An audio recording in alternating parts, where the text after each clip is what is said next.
Hello YouTube, WittyButter here, and we are back in Pokemon Flora Sky. In this episode, we're going to do a couple of interesting things. As usual, I guess. First things first, we've got to get back to the contest hall, so let's go the quick way. And by the quick way, I mean teleport.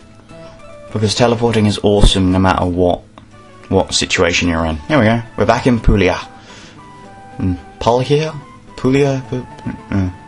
Silly names.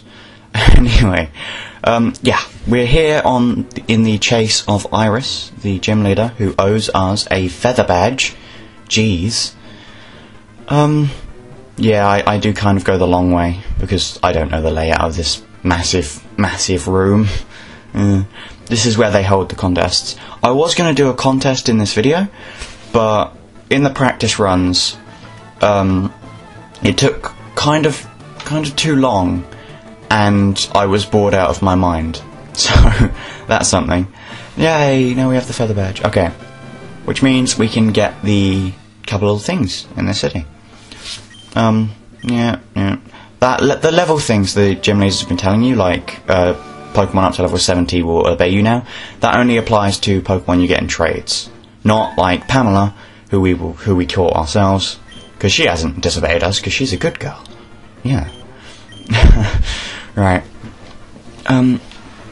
Let's move on. There is one other thing I can show you in here, aside from a contest, because contests are just bleh. Some people do really like them, and some people actually train Pokemon specifically for these contests, but I don't. I just don't. Right. This is blending. This doesn't take long, and it's relatively interesting, so I figured I'd show you it. This is where you make Pokeblocks to raise stats like Beauty. There are Pokemon where there's one Pokemon that evolves through Beauty, and that's Phoebus. Into Militac you need Max Beauty. Kind of annoying to get, but here we go. This minigame, this thing spins, and you have to press A when it's pointing at you. And yeah, the more direct hits you get, the faster that bar at the top goes across, and the higher quality Pokeblock you make. And depending on what Pokeblock you make is depends on which berries you use for it. Yeah, I won't go into every single combination of berries because it's just ridiculous. It's a really in-depth system the game's got, but you know, I've never really bothered that much to learn everything about it because it just doesn't interest me. Anyway, let's feed Pamela this. Increase her stats a bit, I guess. See, this is a unique animation-y type thing, so yeah. That increased our toughness and her beauty. Wonderful, wonderful. That's all Pamela needs. That's all she's ever gonna get, probably. Maybe. I don't know. I might do more. I might show a contest if people actually want me to do one. But, you know, I don't see why you would. Anyway, Scott brings us up. And he essentially says, "You're awesome. I'm watching everything you do." Which I found a bit creepy. But, especially considering he's right there, sleeping on the floor. So, ignoring that, of course, this fella gives us a wonderful cup of tea when you get the feather badge. Tea is very important, not only because it's delicious, but also because you need it for a story thing, which you need to do another thing, which I'll show in this video. So yeah. Next up, we have one other thing we can get in this city. Well, yeah, city. That you need the feather badge for, and the next thing is very, very important. Of course, being me, I did kind of get lost and go in the wrong building at first. So this person has nothing to do with what we're trying to do here. Just pretend this didn't happen. This whole endeavour didn't happen, and we went straight to the building that we need to go to, and I didn't wander around the city for a few seconds trying to get my bearings. Okay, I can do this. Come on, find it. There we go. It's that one. Okay, good. Upstairs is where the lovely old lady is. Look at her, just sitting in the corner. She's been here for 60 years, and she gives us a HM. Now this is a very important HM in this hack. This is Fly. Fly is, it's ridiculously useful, because I've spoken about the crazy mapping before, and how the story makes you go everywhere, all across the map, in ridiculous ways, to be honest. And Fly really, really cuts back on how long you need to take on that walk and stuff. Or surf, depending on where you're going. And yeah, it makes these videos a lot smoother as well, because I don't have to keep teleporting everywhere, I can just fly to somewhere. And it makes everything nicer, and more flowing, I suppose. I don't really like the word flowing. Don't ask me why. My English teacher, a while ago, kind of jammed it into all of our heads that flow was just, don't use flow in an exam, it's just, no. Maybe once or twice is fine, but don't just keep saying it. Yeah. It wasn't as bad as it sounds. I did alright anyway, so it can't have been that bad in general.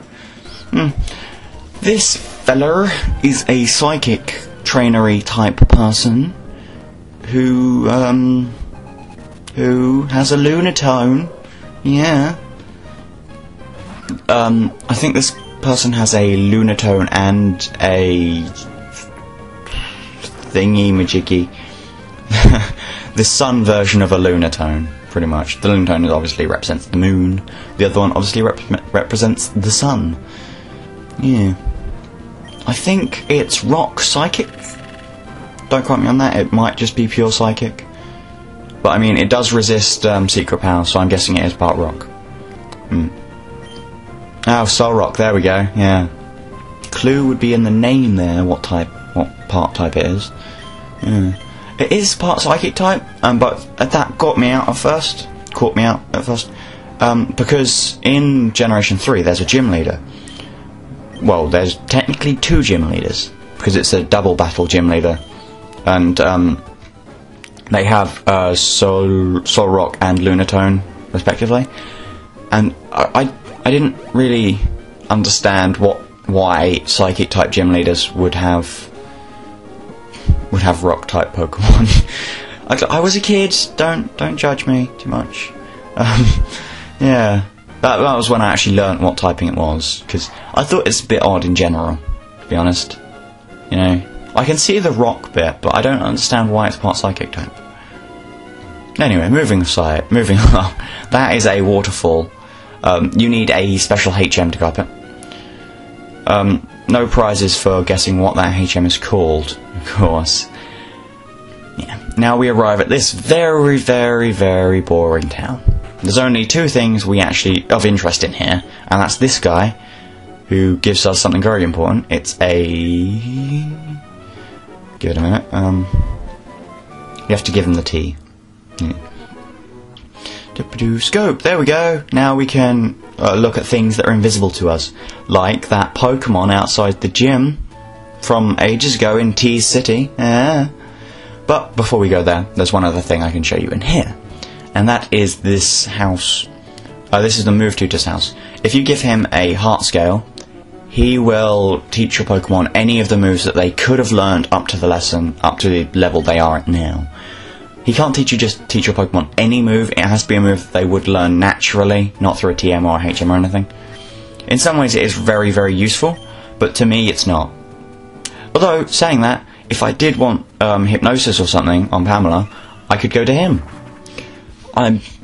Given how things are going right now, I probably won't have Hypnosis on Pamela. So yeah. We're not going to do a gym battle here, but considering I'm entering a gym and we're kind of doing stuff in the gym, I'm going to dump the Pokemon away. Next episode, we will be taking on that gym. It will be very, very short. It's not a hard gym at all. Yeah. And then after that, we do have a little side quest type thing, which is quite interesting. The gym leader in this town is... It's a bit of a surprise. You'll see next episode. Now, I thought this would be a directly on, but funnily enough, it's a Mudkip. I don't understand that at all. Why is a Mudkip invisible?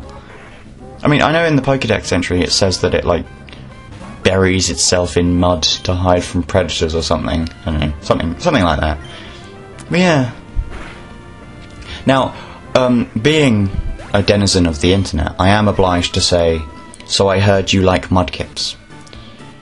Yes. I know it's an old meme, but it's there. Yeah. I'm sorry. We're just gonna take on that one guy. Also, note Juan. Just note that name. Note it. Yeah, we'll just take on this guy, then we'll head off and do the gym battle next episode. He's the only gym trainer that we actually have to do in here, and this is probably going to be the only gym that I skip all of the gym trainers, because Pamela really doesn't need the experience. Like I said, I don't want Pamela to be over-leveled, which, at this stage, she kind of is. Although this is a gym of bulky water types, so they can pretty much resist most of her attacks. So we should be fine for a bit. Like most gym trainers, he uses potions and stuffs. But yeah, I just use Crunch to weaken it down because, you know, me being the cautious sort that I am, I like to conserve PP and stuff. And things. And good things. Yes. Quite. Right. This is the Phoebus I was talking about earlier. It evolves through having its beauty maxed into a Militech. Militech is pretty darn awesome. Very bulky water type, as you would expect. It's Generation 3 version of Gyarados, except it's special orientated. It's specially defensive, it's specially offensive. Yeah. Now, as this is a kind of short episode, I thought I'd show you one other thing quickly. And, yeah. I bought a couple things, so let's go decorate my base, and I'll meet you there, I guess.